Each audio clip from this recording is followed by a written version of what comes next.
Chers spéculateurs, bonjour et bienvenue dans cette vidéo hebdo du samedi, tournée lundi parce que ProRealTime était en maintenance, mise à jour pendant tout le week-end.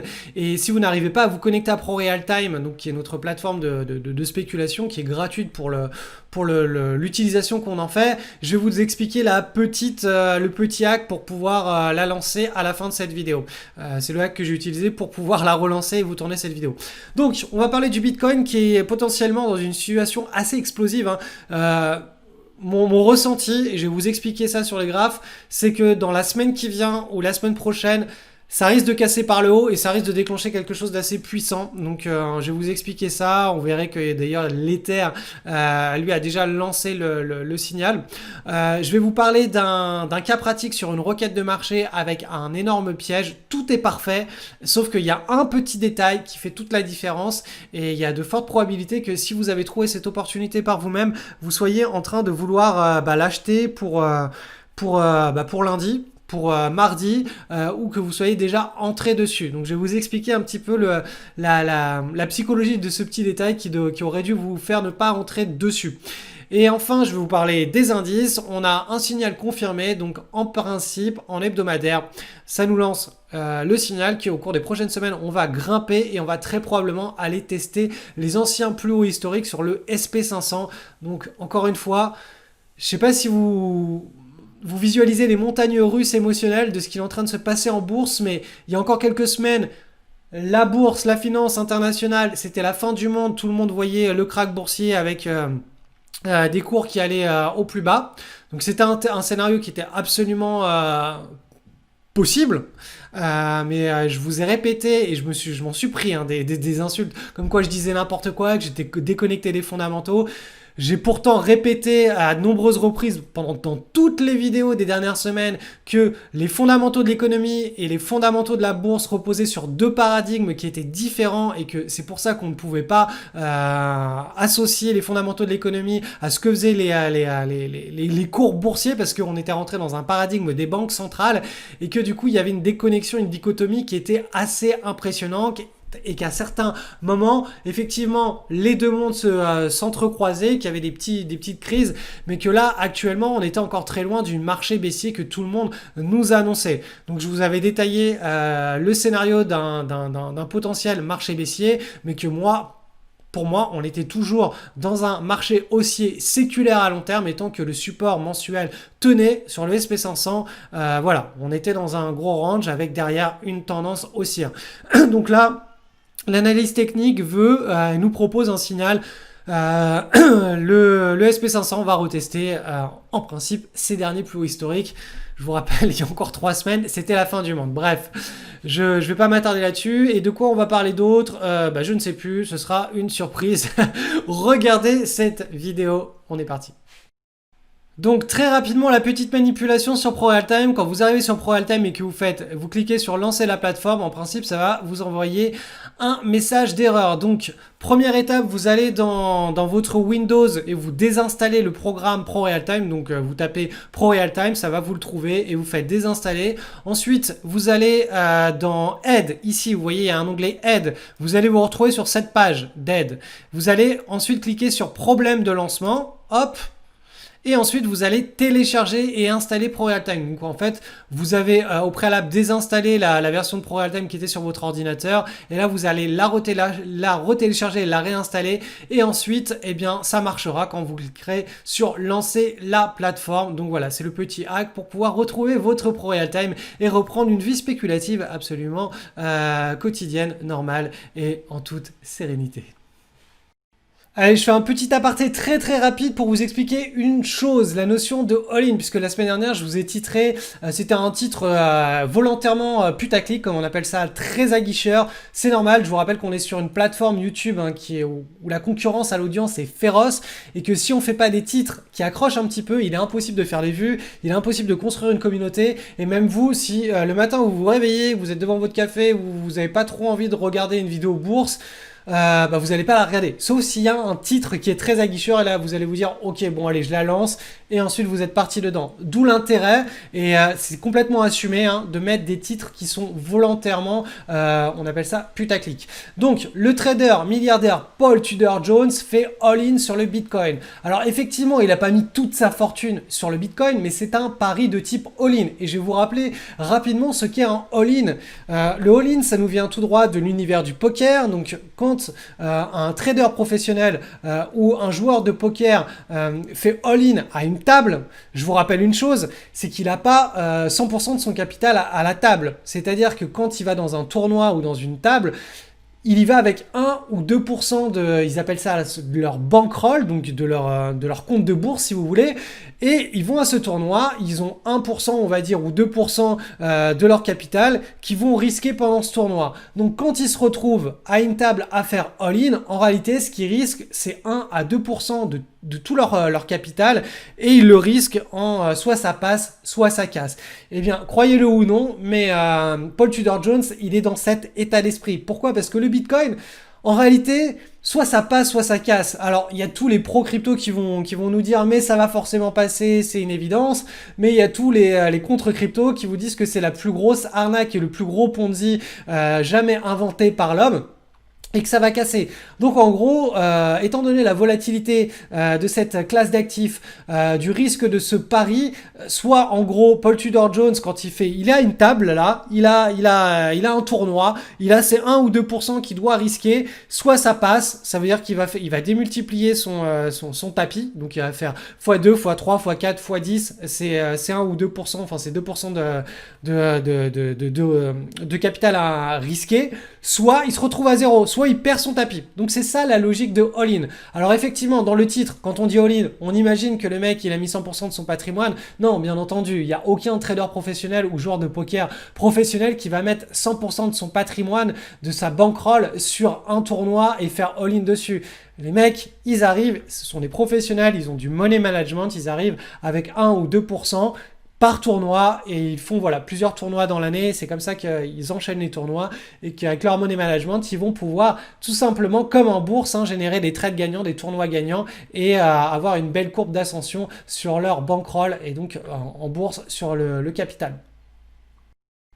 Et enfin, dernière petite chose, croyez-moi, quand vous avez le statut de légende vivante du trading, de la spéculation comme Paul Tudor Jones et que vous arrivez à Wall Street sur les plateaux financiers et que vous dites vous allez risquer, voilà, je crois que c'est l'équivalent de 400 millions de dollars sur un actif qui est, je vous le rappelle, peut-être que vous ne le considérez pas comme un actif du dark web, mais dans énormément d'esprits de gros investisseurs, Warren Buffett le premier, c'est un énorme Ponzi qui sert à financer du terrorisme, de la drogue, des bombes, tout ce que vous voulez, mais c'est certainement pas un actif sur lequel il faut investir. Donc quand vous avez un investisseur légendaire qui lui dit qu'il va investir 400 millions de dollars sur cet actif-là, le mec se met à poil, hein, parce que si ça passe pas, si son all-in ne passe pas, ça va être la risée littéralement de Wall Street. Tout le monde va dire ah t'as vu celui-là,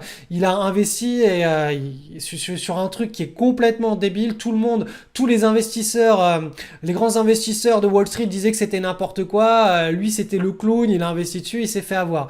Donc il a aussi un all-in sur sa réputation en tant qu'investisseur qui joue sur la table. Hein. Donc vraiment là, ce que fait Paul Tudor Jones, je peux vous dire que c'est très précurseur et il y a une vraie notion de mettre ses balls sur la table, hein, pour ceux qui comprennent. Hein. Voilà, c'est tout.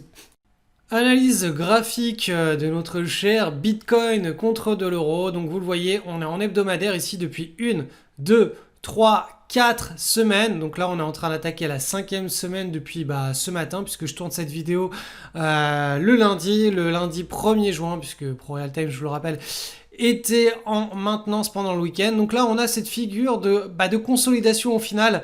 Je vais passer en journalier après, mais ça, c'est davantage une figure de continuation de tendance, ce qu'on est en train de voir là, se dessiner. On le voit pas très bien parce qu'on est en hebdomadaire et que c'est une figure qui est assez rapide à l'échelle du cycle qui est en train de se dessiner. Mais voilà, ça c'est une figure qui a peut-être le potentiel de casser eh bien, ce fameux triangle, d'aller tutoyer le haut de la zone de résistance et même de lancer directement le fameux rallye, le fameux signal de prise de position et de début de long cycle de hausse sur le Bitcoin. Donc on va surveiller ça vraiment de très près au cours des prochains jours et des prochaines semaines parce que de ce petit triangle qu'on ne voit pas trop venir, eh bien peut être lancé la première grande tendance sur le nouveau cycle du Bitcoin avec le halving qui s'est fait là il y a 2 semaines. Donc je vais vous passer ça en journalier, vous allez voir c'est un petit peu plus clair. On a ce magnifique triangle. On a ici vous pouvez le voir d'ailleurs, ce double creux là, il ressemble étrangement à ce qui s'est passé sur le SP500. On a une chute très rapide en ce qu'on appelle un V-bottom, donc boum, on rebondit, ensuite on consolide, on temporise et là on a la cassure, là et la tendance peut se mettre en place et cette tendance qui se met en place, donc juste ici, quand on a signé là, on a le scénario le plus probable qui est on va aller chercher le haut de la zone de résistance et c'est exactement le même type de figure que l'on a sur le SP500, vous le verrez en deuxième partie de vidéo, mais sur une unité de temps en hebdomadaire. Donc là, effectivement, on est allé chercher la zone de résistance. Maintenant, la grande question c'est est-ce que cette zone de résistance là, on la casse par le haut ou par le bas? Donc, tac ou tac. Et là, vous le voyez, il y a une chose qui est très importante, c'est que les fluctuations, elles sont en train de se réduire. Et ça, c'est extrêmement important, puisqu'à chaque fois que les fluctuations se réduisent, on a la plupart du temps un mouvement d'ampleur qui se déclenche derrière. Donc là, vous le voyez, on a des fluctuations qui sont en train de se restreindre. Tac, tac, tac. Donc si on casse par le haut, il devrait y avoir un mouvement assez significatif. Et là, la dynamique de fond, elle reste à la hausse, malgré qu'on soit sur le haut du range. On a vraiment une structure qui est haussière. Si on regarde juste ça, on est dans une belle tendance haussière, dans un beau canal haussier depuis le mois d'avril.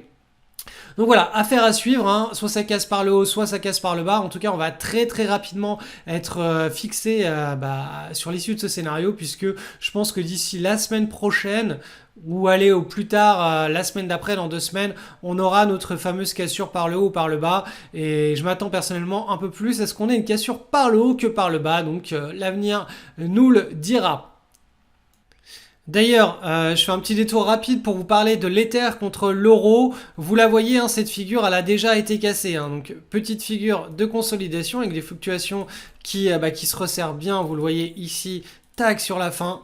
Quand ça devient vraiment bien serré, qu'on a un beau pivot qui a été travaillé à de nombreuses reprises, quand on a la cassure qui s'est effectuée ici, c'est un puissant signal que le prochain mouvement d'ampleur, il se fait vers le nord. Et vous le voyez, la résistance est ici, donc sur l'Ethereum, le scénario le plus probable, c'est qu'on aille chercher tout simplement cette zone de résistance au cours du mois de juin. À savoir que quand on a une figure comme ça, bien entendu, l'idée c'est de rentrer pile poil sur la cassure. Dès que les plus hauts sont cassés, vous avez un ordre à plage de déclenchement ou une alerte qui vous alerte en direct, en live, même si c'est à 4h du matin, que les cours sont en train de percer. Et à ce moment-là, soit vous vous connectez sur votre wallet, sur votre plateforme, sur votre échangeur, et vous pouvez prendre le trade, soit tout est fait de manière automatique puisque c'est programmé à l'avance. Et donc là, vous êtes engagé pour jouer ce trade avec un objectif ici, donc Ether contre l'euro autour des 260 et avec un stop loss qui est autour des 174. Donc voilà, un scénario de trade assez classique avec un risque reward qui doit être autour de 2,3, de 2,5 à 3. Analyse graphique du SP500. Donc voilà, on a cette semaine une belle petite confirmation de la tasse Eance. Alors c'est une tasse Eance qui est très rapide puisque avec la crise Corona, on a eu un espèce de V-bottom, donc un creux très profond, très rapide et qui a retracé 50%, même plus que la baisse. Ensuite, on a eu cette petite contraction là en double creux, donc on a une belle tasse avec une anse. Là, on a la cassure qui s'est validée en hebdomadaire. Vous voyez là, c'est la séance de la semaine précédente. Donc là, en principe, on va va chercher et tester les anciens plus hauts historiques. Qui l'aurait cru? Je peux vous dire une seule chose, c'est que quand on était là, ici, rappelez-vous, pendant le début du confinement et le confinement, c'était la fin du monde. Tout le monde s'attendait à tout simplement ce que la bourse vale zéro en l'espace de quelques semaines à quelques mois. Et en fait, en réalité, on est reparti sur des nouveaux plus hauts. C'est pour cela que je vous invite vraiment à utiliser l'analyse technique en croisant vos ressentis. Ça vous permettra de temporiser au moins vos ressentis et ce qui se passe d'un point de vue fondamental dans l'économie ou ce que racontent les économistes ou les intervenants sur les plateaux spécialisés. L'analyse technique est claire, elle ne ment pas. Les graphiques, c'est ce que ça cote. Et quand on est capable d'interpréter un petit peu la psychologie des états graphiques, on comprend là où ça a le plus de probabilité d'aller. Donc là, à court terme, les probabilités, c'est qu'on vient rechercher la zone de gap ici sur les plus hauts historiques pour le SP500. Allez, on passe sur un cas pratique de swing trade daily sur une action, toujours dans cette idée de chaque semaine que vous appreniez un petit peu plus de choses, de détails, de subtilités dans la spéculation pour que vous puissiez faire de jolis trades tout au long de l'année et ne pas tomber dans la plupart des pièges que les swing traders daily font alors qu'ils se sont formés parce qu'ils ne veulent pas aller dans les détails et dans la subtilité. Et les détails, comme on dit, c'est quoi? C'est le diable est dans les détails. Donc là, je vais vous montrer voilà, cette situation, ce contexte. Donc là, vous allez me dire, waouh, on a une très belle situation de requête de marché. Pourquoi? Parce qu'on a cette large base qui s'est construite sur 2018-2019. On a eu cette extraction de large base avec des gros volumes. Et on a enfin, là, une très belle petite consolidation qui est en train de se mettre en place. Hop, ici. Tac. Et elle est vraiment de très bonne qualité. Vous voyez que là, on a peu retracé au final par rapport à tout ça. On a une retrace qui est assez faible. On a ce double creux ici qui constitue la tasse. Et ensuite, on a l'anse qui est d'une extrême... elle est tellement serrée. Ça, si on regarde juste ça, on se dit ok... Typiquement, ça c'est de la Miss Monde, c'est un trade idéal. On a le petit breakout, là, la petite cassure, avec des volumes qui sont en timide augmentation, mais qui sont en augmentation. Donc là, tout est en place pour prendre le trade. Donc ça, effectivement, c'est un trade qui est correct. C'est pas un trade qui est magistral, qui est pas incroyable, et je vais vous expliquer pourquoi. La subtilité il se passe un événement et je vous laisse à votre avis qu'est-ce qui va pas en fait pour qu'on ait une Miss Monde, une situation parfaite. Allez, tic tac, je vous donne la réponse, c'est ici. La hausse, elle s'est faite en 2 séances avec gap. Ça veut dire que le mouvement n'est pas suffisamment prédictible. On a eu ici en réalité toute cette hausse là, elle est voilà, c'est 2 séances avec probablement des news, j'ai pas été regardé, mais probablement 2 news coup sur coup, et on a ouvert à chaque fois, l'intégralité des gains s'est fait sur l'ouverture des marchés. Et ça n'a pas été des échanges entre des acheteurs et des vendeurs pendant une séance qui nous montre qu'il y a eu un véritable intérêt de la part des spéculateurs tout au long de la journée, qu'on ait eu une hausse saine, régulière, et dans l'idéal, il faudrait qu'on ait eu ça sur plusieurs séances, voire plusieurs semaines. L'intégralité de cette hausse-là fait coup sur 2 séances. À la limite, ça peut passer si on n'est pas sur des gaps, mais là on est sur 2 gaps, ça veut dire que vraiment ça s'est fait à l'ouverture, les acheteurs et les échanges et les vendeurs se sont rencontrés, ils ont fixé un prix d'échange et boum, la hausse était faite, après le reste de la journée il se passait plus rien.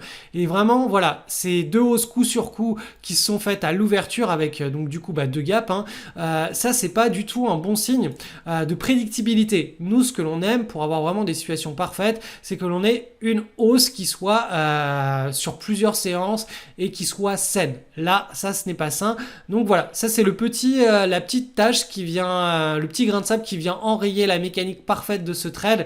Il faut que vous ayez conscience que ce genre de petits détails, il faut les prendre en compte quand vous sélectionnez vos opportunités. C'est-à-dire que là, si vous avez le choix entre 3 opportunités et que les 2 autres sont un petit peu moins belles que cette structure générale, mais qu'elles ont une hausse qui est beaucoup plus prédictible et plus propre et plus saine, il va falloir privilégier les 2 autres structures.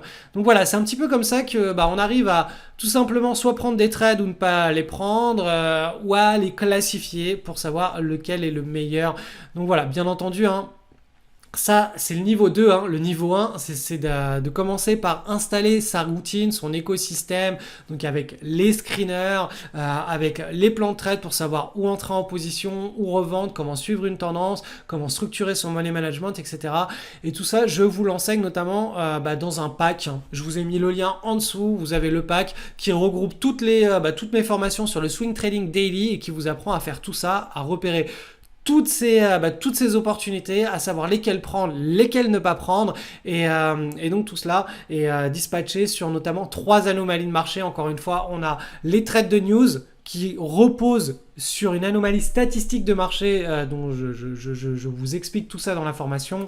Une autre sur le momentum qui est assez rapide et une autre sur le momentum qui est beaucoup plus lent. Et ça permet, en fonction de la rapidité du marché, de toujours trouver les opportunités. Par exemple, là, depuis la crise du coronavirus, on a eu un rebond sur les indices qui a été très fort et très vif.